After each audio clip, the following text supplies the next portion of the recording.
ओम शांति 18 दिसंबर 2023। मीठे बच्चे, आत्मा और परमात्मा का मिलन ही सच्चा सच्चा संगम अथवा कुंभ है। इसी मिलन से तुम पावन बनते हो। यादगार में फिर वो मेला बनाते हैं।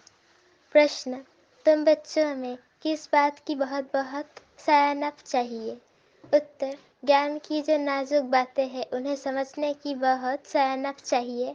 युक्ति से ज्ञान मार्ग और भक्ति मार्ग को सिद्ध करना है। ऐसे समझाना है जैसे चूहा फूंक भी देता है और काट भी लेता है। तो सर्विस की युक्तियाँ रचनी है।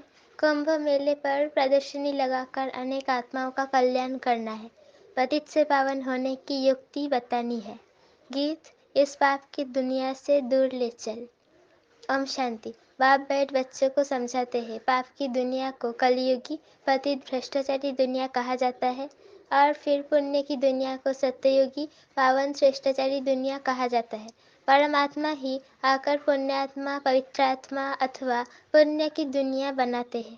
मनुष्य पुकारते हैं पतित पावन बाप को क्योंकि खुद पावन नहीं है। अगर समझते पतित पावनी गंगा है, बात त्रिवेणी है, फिर पुकारते क्यों है कि है पतित पावन आओ। गंगा व त्रिवेणी तो है ही, उनके होते हुए भी पुकारते रहते हैं। बुद्धि फिर भी परमात्मा की तरफ जाती है। परमपिता परमात्मा जो ज्ञान सागर है उनको आना है। सिर्फ आत्मा नहीं लेकिन पवित्र जीवात्मा कहा जाता है। अभी पावन जीवात्मा तो कोई है नहीं। पतित पावन बाप आते ही तब है जब सत्ययुगी पावन दुनिया की स्थापना करनी है और कलयुगी दुनिया का विनाश करना है। जरूर संगम युग पर ही आएंगे। संगम को कुंभ भी कहते हैं। त्रिवेणी का संगम है, उसका नाम रख दिया है कुंभ। कहते हैं तीनों नदियाँ आपस में मिलती है, वास्तव में है दो नदियाँ। तीसरी नदी को गुप्त कह देते हैं। तो क्या इस कुंभ के मेले में पतित से पावन होंगे? पतित पावन को तो जरूर आना है। ज्ञान का सागर वो है, पतित दुनिया को पावन बनाना, कलयुग को सत्ययुग बनाना। ये तो परमपिता परमात्मा का ही काम है, ना कि मनुष्यों का। ये तो सब ब्लाइंड फेथ है। सब अंधों को लाठी चाहिए। तुम अब लाठी बने हो नंबरवार पुरुषार्थ अनुसार। लाठियाँ भी किस्म किस्म की होती है। कोई लाठी 100 रुपयों की और कोई 2 रुपयों की भी मिलती है। यहाँ भी सब नंबरवार है। कोई तो बहुत सर्विसेबल है, जब बीमार होते हैं तब सर्जन को बुलाना पड़ता है। अब ये है ही पतित दुनिया, तुम पावन बन रहे हो। कहा जाता है आत्मा परमात्मा अलग रहे बहुकाल, फिर जब परमपिता परमात्मा अनेक आत्माओं के बीच आते हैं तो उसको कहा जाता है संगम का कुंभ। मनुष्य कुंभ के मेले पर बहुत दान करते हैं। वो कमाई होगी साधु संतों को और गवर्नमेंट को। यहाँ तुमको तन मन धन सहित सब कुछ दान करना होता है पतित पावन बाप को। वो फिर तुमको भविष्य में स्वर्ग का मालिक बनाते हैं। वो नाम लेते हैं त्रिवेणी का और दान देते हैं साधु संतों को। वास्तव में संगम उसको कहेंगे जहाँ सब नदियाँ आकर सागर में मिले। वहाँ सागर तो है नहीं, ये तो नदियाँ आपस में मिलती है। नदियाँ और सागर के मिलन को ही सच्चे सच्चे मेला कहा जाता है। लेकिन ये भी ड्रामा में नोंद है। इससे गवर्नमेंट को भी रेल, मोटर गाड़ी, जमीन आदि से बहुत कमाई होती है। तो ये कमाई का मेला लगता है। इन बातों को तुम बच्चे जज कर सकते हो क्योंकि तुम हो ईश्वरीय मत पर। तो कुंभ के मेले का अर्थ निकलना चाहिए। बाबा ऐसे अर्थात निबंध देते हैं। जो सेंसिबल बच्चे हैं उनको उठाना चाहिए। नंबर 1 सबसे सेंसिबल तो है मम्मा, फिर दूसरा है संजय, जिसको फिर बांटने के लिए पर्चे बनाने पड़े। ये त्रिवेणी पतित पावनी नहीं है। पतित पावन तो सर्व का सद्गति दाता एक शिव बाबा है। त्रिवेणी को तो सद्गति दाता नहीं कहेंगे। ये तो नदियाँ है ही, आने की बात नहीं। गाते हैं पतित पावन आओ, आकर पावन बना। तो ये पर्चे निकलने चाहिए भाई बहनों को। क्या पतित पावन ज्ञान सागर परमपिता परमात्मा है या नदियाँ? ये पर्चे निकलने चाहिए बहनों भाइयों। क्या पतित पावन ज्ञान सागर परमपिता परमात्मा है या ये नदियाँ? ये तो सदैव है। परमात्मा को तो पुकारा जाता है आने के लिए। वास्तव में पतित पावन तो एक परमात्मा है। आत्मा और परमात्मा अलग रहे बहुकाल, वही सद्गुरु आकर सबका सद्गति दे वापिस ले जाते हैं।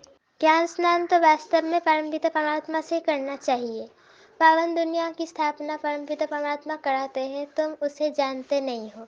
भारत जब श्रेष्ठाचारी था तब उसमें देही अभिमानी देवताएं रहते थे, उसे शिवालय कहा जाता है। अब कुंभ पर जाकर बच्चों को प्रदर्शनी लगानी चाहिए, समझाने के लिए। समझाना है पतित पावन एक बाप है, वो कहते हैं मैं आता ही हूँ तब जब पतित से पावन बनाना होता है तो प्रतिज्ञा करनी पड़े। रक्षाबंधन भगवान से तिलक अर्थात संबंध रखना है, ना कि साधु संतों से। प्रतिज्ञा परमपिता परमात्मा से की जाती है, ना कि त्रिवेणी से। हे बाबा, हम आपकी श्रीमत से पावन बनने के लिए प्रतिज्ञा करते हैं। बाप भी कहते हैं मैं तुमको पावन दुनिया का मालिक बनाऊंगा। ये है बाबा के इशारे। इसमें सर्विस करने वाले बहुत तीखे चाहिए, चित्र भी और बनाने पड़े। इसके लिए अच्छा मंडप लेना पड़े। तुम्हारे दुश्मन भी बहुत निकलेंगे, कोई समय आग भी लगाने में देरी नहीं करेंगे। किसको झगड़ा करना होता है तो गाली देने लग पड़ते हैं। तुमको तो निरहंकारी बन साइलेंस में रहना पड़े।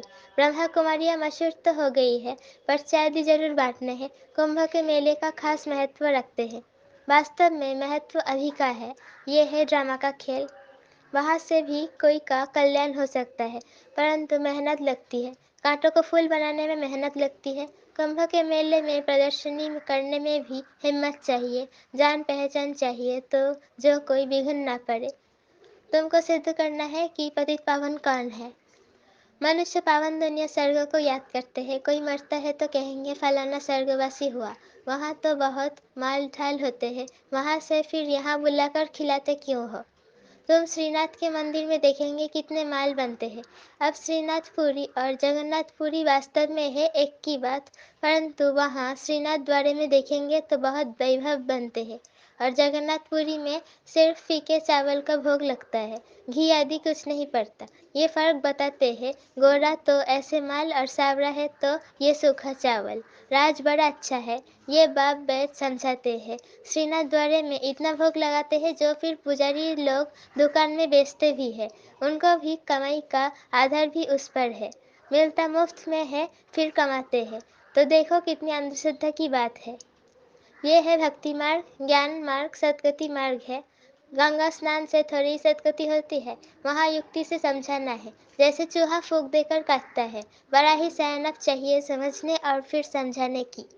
कितनी नाजुक बातें हैं। मनुष्य कहते हैं कि हे परमपिता परमात्मा, तुम्हारी गत मत तुम ही जानो। इसका अर्थ तो समझते ही नहीं। तुम्हारी श्रीमत से जो सदगति मिलती है वो तुम ही कर सकते हो और कोई कर न सके।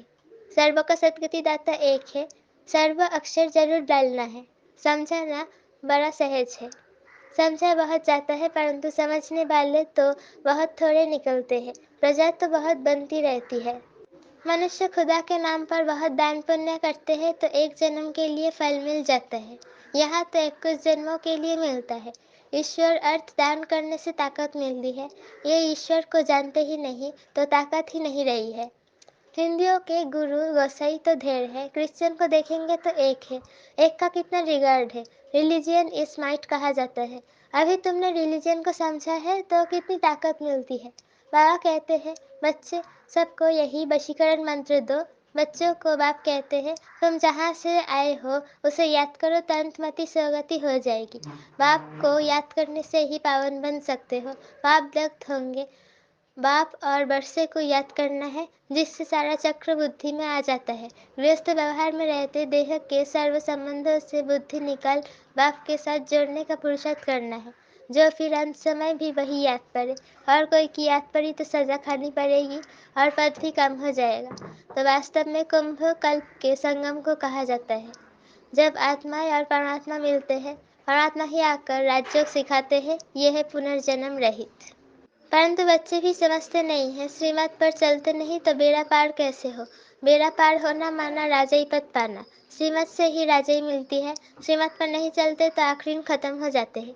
सजनियाँ साथ में वो चलेंगी जिसका दीपक जगा हुआ होगा। जिनके दीवे बुझे हुए हैं वो साथ में थोड़ी चलेंगे। अनन्य बच्चे ही चलेंगे। बाकी तो नंबरवार पिछड़ी में आएंगे, लेकिन पवित्र तो सब बनेंगे। सब आत्माएं भी एक जैसी ताकत वाली नहीं हो सकती। हर एक आत्मा का पार्ट अपना अपना है, एक जैसा पद नहीं मिल सकता। अंत में सबका पार्ट क्लियर हो जाएगा। छाड़ कितना बड़ा है, कितने मनुष्य हैं। मुख्य तो जो बड़े बड़े ताल तालियां है वो देखने में आएंगे। मुख्य है फाउंडेशन, बाकी तो बाद में आते हैं। उनमें ताकत कम होती है, स्वर्ग में अभी नहीं आ सकते हैं। भारत ही हेवन था, इस भारत में ऐसे नहीं कि बदले जापान खंड हेविन हो जाएगा, ऐसे नहीं हो सकता। अच्छा, मीठे मीठे बाप दादा माता पिता के लाडले सिकिलधे ज्ञान सितारे बच्चों को याद प्यार और गुड मॉर्निंग। रूहानी बाप की रूहानी बच्चों को नमस्ते।